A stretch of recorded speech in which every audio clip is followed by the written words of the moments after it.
भगत सिंह के बारे में टीवी मीडिया चैनल में क्या बताया जाता है कि बम और पिस्तौल वाले क्रांतिकारी थे, लेकिन भगत सिंह का वो पहलू नहीं बताया जाता जो असल में भगत सिंह थे।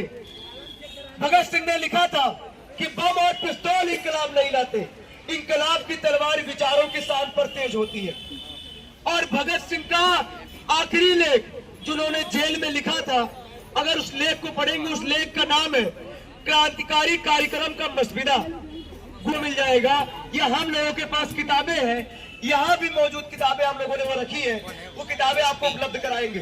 भगत सिंह लिखते हैं कि हम नौजवानों से नहीं कहेंगे कि वो बम और पिस्तौल उठाए, हम नौजवानों से कहेंगे कि वे क्रांति के विज्ञान का अध्ययन करें, गांव मोहल्ले शहर झुग्गी बस्ती कल कारखानों तक जाए, क्रांति का संदेश लोगों तक पहुंचाए।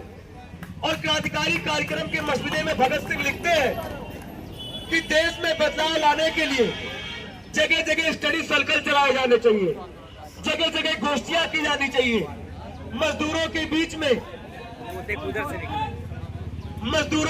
में जाकर अलग अलग तरीके से काम करने की जरूरत है। तो साथियों, जो लोग हम लोग कैंपस में स्टडी सर्कल चलाते हैं, कविता पाठ का आयोजन करते हैं, ये भगत सिंह की विरासत को आगे बढ़ाने की बात होती है।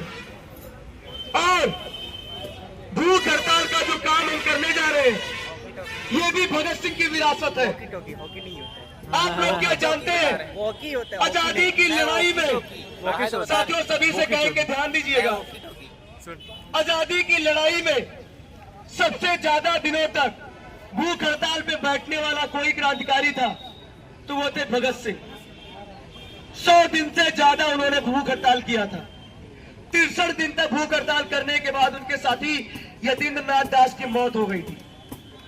तो भगत सिंह का, उनके जीवन का एक पहलू यह भी था। और जानते हैं भगत सिंह भूख हड़ताल पे क्यों बैठे थे?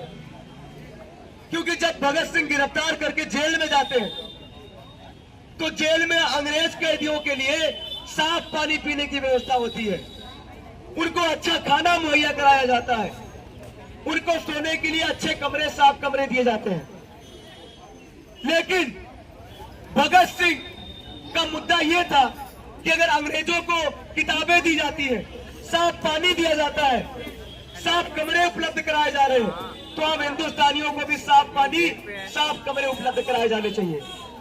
और साथियों, इलाहाबाद विश्वविद्यालय में हम वही मांग कर रहे हैं जो उस समय भगत सिंह ने अंग्रेजों से मांग की थी। हम मांग कर रहे हैं कि जो टंकियां 1.5-2 साल से साफ नहीं हुई है, उनकी सफाई की जाए, साफ पानी की व्यवस्था होनी चाहिए। हमारे पढ़ने के लिए लाइब्रेरी में किताबें मिलनी चाहिए, साफ टॉयलेट होना चाहिए। इन मुद्दों को लेकर हम लोग भूख हड़ताल पे बैठ रहे हैं।